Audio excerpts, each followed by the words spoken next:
Hai She Magazine, it's time for sharing and empowering bersama kami berdua dari studio VOA di Washington DC. Saya Vina Muptadi. Dan juga bersama saya Ian Umar, senang sekali kita bisa menemui Anda semua pemirsa She Magazine. Meskipun di awal tahun pastinya nggak cuma semangat yang baru, pasti ada sesuatu yang baru yang akan kita lakukan. Kamu punya sesuatu yang baru nggak untuk tahun ini? Iya, biasanya kan kalau masih di awal-awal bulan itu kan masih semangat-semangatnya ya. Sekarang lagi seneng hiking, supaya nambah step setiap hari, supaya bergerak. Karena kalau enggak kan mager ya pemirsa ya, males gerak gitu di rumah aja pewek dan ngemil-ngemil bawaannya. Itu aku hiking, kalau kamu apa? Kalau saya pemirsa, saya pengen baca buku lebih banyak tahun ini karena tahun lalu sangat sedikit buku sekali yang saya baca. Walaupun saya mulai membacanya kan sekarang digital, tapi memang kayaknya untuk membaca buku itu perlu ada sedikit dedikasi waktu dan saya menemukan bahwa baca buku itu juga bisa yang namanya menyehatkan mental kita. Tapi aku punya pertanyaan, kamu lebih suka baca as in text atau mendengarkan? Karena kan kita sekarang bisa mendengarkan buku kan? Oh iya, audiobook ya. Nah, audiobook itu juga pernah saya coba, tapi itu tergantung sih. Saya suka dengerin audiobook kalau lagi nyetir jauh pemirsa di sini. Apalagi kalau di Amerika, kalau lagi road trip sendirian, enaknya sebenarnya sih ada yang dengerin lagu, tapi ternyata baca ataupun juga dengerin baca buku itu juga, apalagi misteri, itu beneran sangat-sangat jadi fokus. Nah, itu menjadi pilihan. Dan pemirsa juga She Magazine juga pasti punya hobi baru dan juga punya sesuatu, nggak perlu yang namanya aduh turun berat badan, aduh segala macam, menjaga kesehatan. Biasa mungkin ya yang lain-lain juga pasti ada. Dan tentunya di She Magazine ini kita banyak cerita dan juga prestasi berbagai perempuan dari seluruh dunia. 6 perempuan memulai perjalanan sejauh 8.000 km dari ibu kota Peru, Lima, ke Polinesia, Perancis dengan paddleboard. Aksi itu dilakukan untuk menggalang dana bagi anak-anak penderita kanker. Keenam pakar penyelamat itu mendayung bergantian selama 4 jam sehari. Universitas Harvard mengumumkan Claudine Gay menjadi presiden ke-30. Itu menjadikannya orang kulit hitam pertama dan perempuan kedua yang memimpin kampus Ivy League itu. Dengan pengangkatan Gay, maka perempuan mendominasi posisi pimpinan di 8 sekolah Ivy League di Amerika. Mantan kapten Australia dan juara Piala Dunia Belinda Clark menjadi pemain kriket putri pertama di dunia yang diberi penghormatan dengan sebuah patung. Kriket Australia meresmikan patung Clark di Sydney Cricket Ground pada Januari. Clark pernah menjadi kapten selama 12 tahun dan menang 2 Piala Dunia putri. Pemirsa, di Amerika ini, jasa seorang profesional sebagai life coach atau pembimbing hidup itu sudah umum digunakan. Dan tujuannya memang banyak ya, salah satunya menelusuri minat, ataupun juga gimana mencapai tujuan hidup, dan juga mencapai goal yang kita inginkan, tujuan hidup kita seperti apa, dan stepnya seperti apa. Ini ternyata membutuhkan jasa profesional. Nah, jasa profesi ini ini semakin berkembang, makin banyak dicari, bahkan menjadi profesi yang berkembang paling cepat kedua di Amerika Serikat. Jumlahnya ada sampai 23.000 praktisi loh. Banyak banget kan. Siapa tahu pemirsa juga berminat nih menjadi seorang life coach. Itu apa aja kerjaannya dan seperti apa. Nah, kita akan ketemu dengan seorang perempuan di Amerika yang berprofesi sebagai life coach.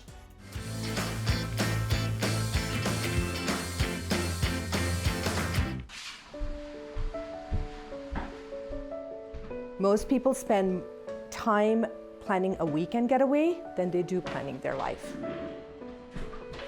A lot of us, me included, put some limitations on ourselves. We're never too old for our dream. When we have these longings, we have these desires, we shove it down. Why not now and why not you? Hello, my dear. How are you? A life coach really focuses on really asking on where you are and where you want to be. Tapping into what is your passion, what is your purpose, what are your dreams, what are your goals that you want to ignite for yourself. Because when you are in the frame of your life, you're not able to see it for yourself. My coaching sessions I do via Zoom, and I am starting back to go in person. I work with men and women ranging in their late 20s to up to 60 years old. Oh my gosh, hello! Oh my God.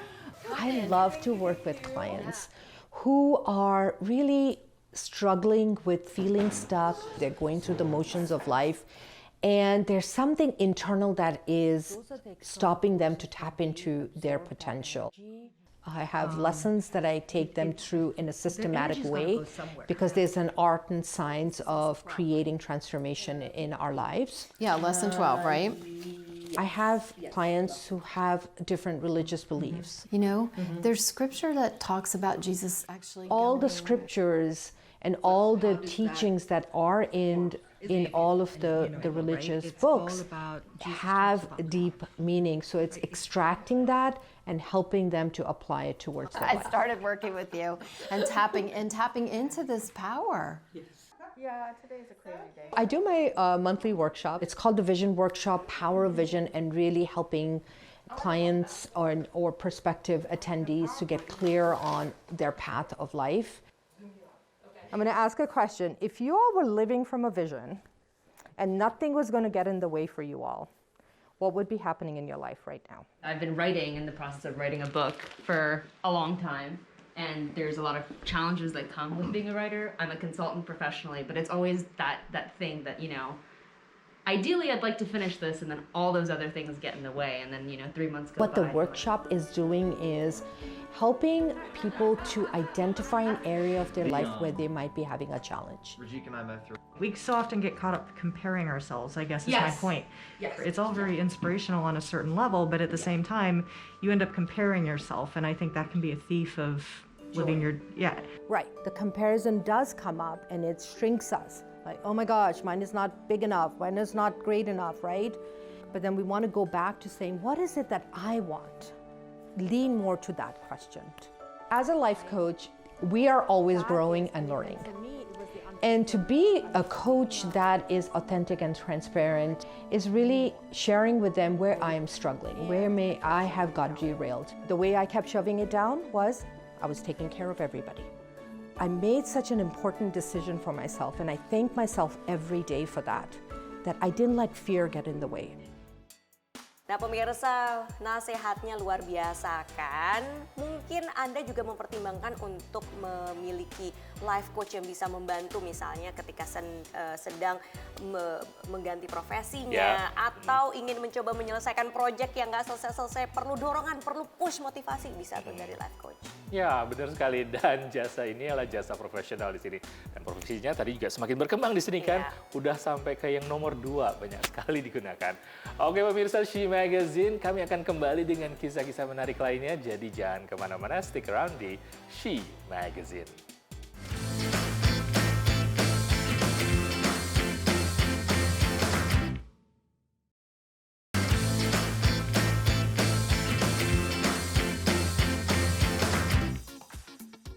Pemirsa, Anda kembali lagi di She Magazine, Sharing and Empowering.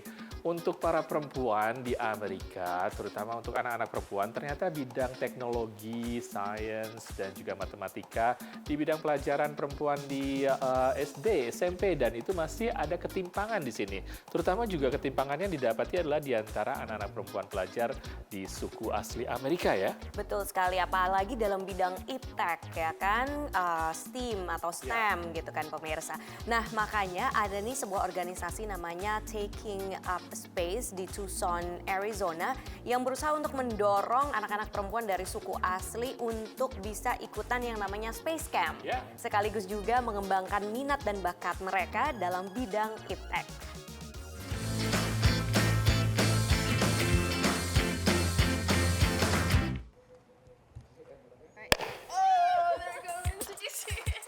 Eksperimen sederhana ini mereplika cara kerja roket yang meluncur ke luar angkasa. And when the water mixes with the tablets, it creates pressure. Kepada anak-anak perempuan suku Pasqua Yaqui di Tucson, Arizona, Sarina Salido memperagakan percobaan sederhana tentang tekanan udara, gelombang suara, hingga seni. Tahun 2016, Sarina menggagas Taking Up Space, program 36 minggu yang berfokus mengajarkan ilmu pengetahuan roket, matematika, hingga budaya suku asli ke anak-anak perempuan suku asli Amerika. We make sure that not only are we learning STEM and science, but we also go back and learn a little bit about the culture too. So different girls have different tribes, and so we learn a little bit about stories, like we have storytellers come on from different tribes. Tujuan program ini adalah untuk mempersiapkan para siswi mengikuti Space Camp atau camp luar angkasa di Huntsville, Alabama. Menurut Sarina, ketertarikan anak perempuan terutama dari suku asli akan bidang iptek menurun drastis ketika memasuki usia SMP. So by the time they're right in that middle school age, they don't want to do science anymore. So we get them like a little bit before junior high, like 9, 10, before they hit that crucial point at 12, when they just either completely drop out or don't care about it anymore. Peserta muda Taking Up Space seperti Senarika tertarik pada sejumlah eksperimen sederhana yang dipraktekkan. Because you learn different things about it and you can learn things that you didn't know. Words of encouragement. Saat ini, kelas masih dilakukan secara daring karena pembatasan COVID. Namun keterbatasan ini justru jadi kesempatan memperluas program. With COVID, we had to go online.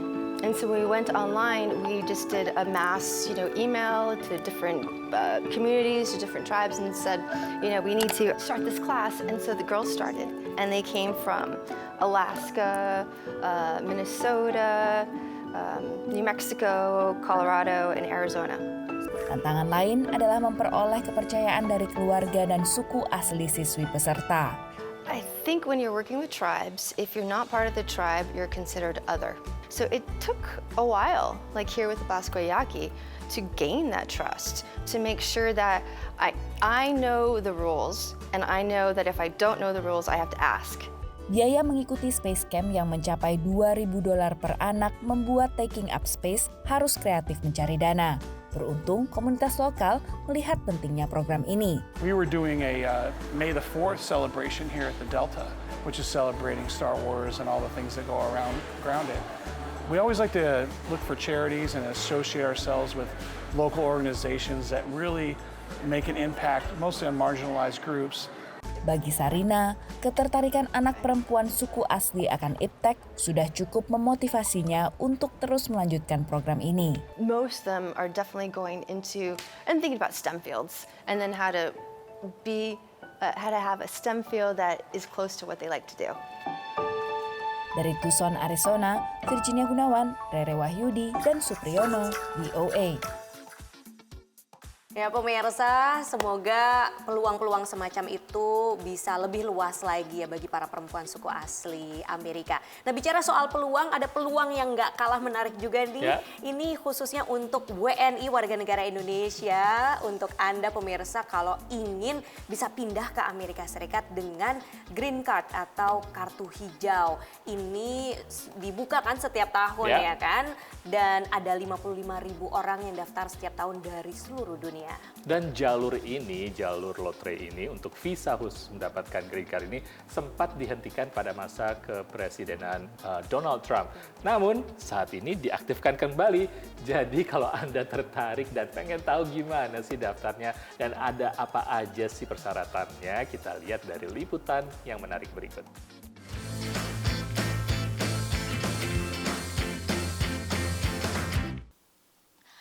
Hai, nama saya Agnes, saya dari Padang. Saya datang ke Amerika itu melalui visa diversity visa atau bisa dibilang green card lotre. Berawal dari iseng mendaftar untuk lotre visa, Agnes kini resmi miliki izin tinggal tetap alias green card di Amerika Serikat. Pemegang green card di AS memiliki izin tinggal dan bekerja dan opsi naturalisasi kewarganegaraan dalam beberapa tahun.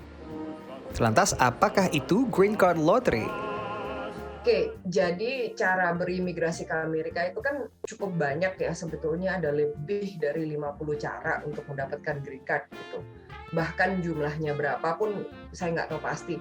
Dan Green Card Lottery itu salah satunya. Kini hampir setiap tahun pemerintah Amerika Serikat menerima kuota 55.000 warga negara asing untuk menerima kartu hijau di jalur visa yang resminya diberi nama Visa Keberagaman ini. Visa ini dibentuk sejak tahun 1990 bertujuan untuk mempromosikan keberagaman budaya dan ras di AS. Mungkin ya karena bangsa ini kan bangsa imigran. Jadi mungkin karena sejarah seperti itu, jadi dari setiap benua dialokasikanlah tempat, boleh ikut diversity lotre. Agnes kini bekerja sebagai asisten dokter gigi di kota New York. Keputusannya tinggal di AS bukan perkara mudah. Saya nggak nyelesain kuliah dulu gitu. Kuliah juga masih koasnya tuh masih belum selesai gitu.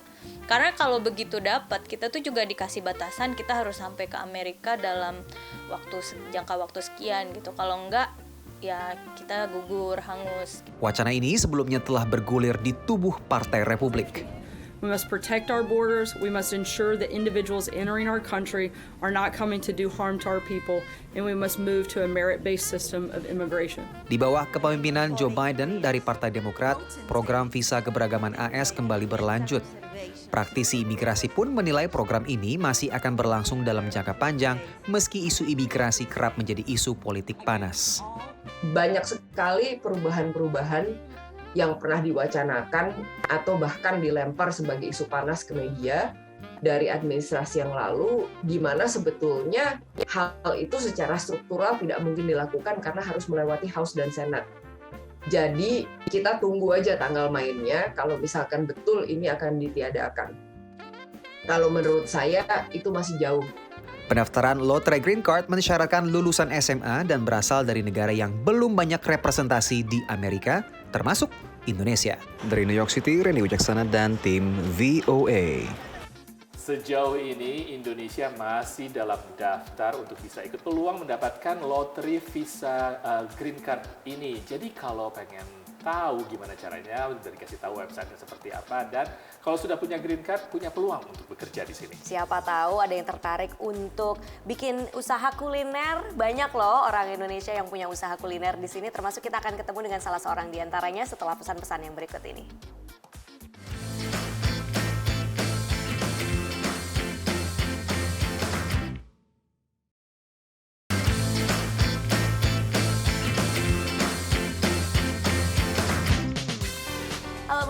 Welcome back di She Magazine Sharing and Empowering. Berikut ini ada diaspora Indonesia yang mau sharing soal pengalamannya sebagai pengusaha tempe. Nama bisnisnya adalah Wiwas Tempe. Ini lokasinya ada di Woodlands, Texas, pemirsa. Meskipun baru 3 tahun tapi sudah berkembang pesat bisnisnya dan juga sudah melakukan penetrasi pasar di sini. Dan kalau dicari di Amerika, di sini ada di sekitar 50 grocery di negara bagian tersebut. Dan tidak hanya di grocery store tersebut atau supermarket, tapi juga digunakan sebagai bagian dari menu untuk restoran-restoran dan juga kafetaria. Apalagi kalau ada vegetarian option ya restoran itu. Dan itu tempe dicari di sini. Mulai dikenal oleh masyarakat Amerika.